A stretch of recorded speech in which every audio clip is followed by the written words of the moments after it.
برطانوی oil and gas company نے آئندہ ماہ سے یورپ میں تیل کے بحران کا خدشہ ظاہر کر دیا۔ شیل کے سی ای او وائل سوان نے کہا کہ ایران جنگ جاری رہی تو اپریل سے یورپ کو ایندھن کی قلت کا سامنا کرنا پڑ سکتا ہے۔ برطانوی خبر ایجنسی کے مطابق سوان نے منگل کو ہیوسٹن میں تیل کے ایگزیکٹوز اور وزراء کی ایک کانفرنس میں کہا کہ طلب کے پیش نظر حکومتوں کے ساتھ مل کر کام کرنے کی کوشش کر رہے ہیں اور انہیں آگاہ کر رہے ہیں کہ کن چیزوں کو ذخیرہ کرنے کی ضرورت ہے۔ انہوں نے موجودہ صورتحال میں رد عمل کو اصل مسئلہ قرار دیتے ہوئے کہا کہ بہترین توانائی کی حکمت عملی 10 سال پر محیط ہوتی ہے۔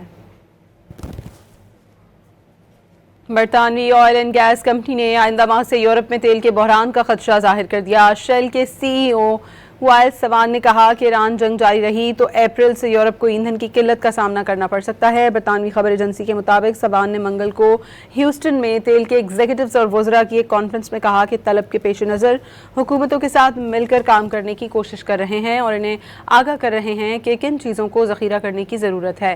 انہوں نے موجودہ صورتحال میں رد عمل کو اصل مسئلہ قرار دیتے ہوئے کہا کہ بہترین توانائی کی حکمت عملی 10 سال پر محیط ہوتی ہے۔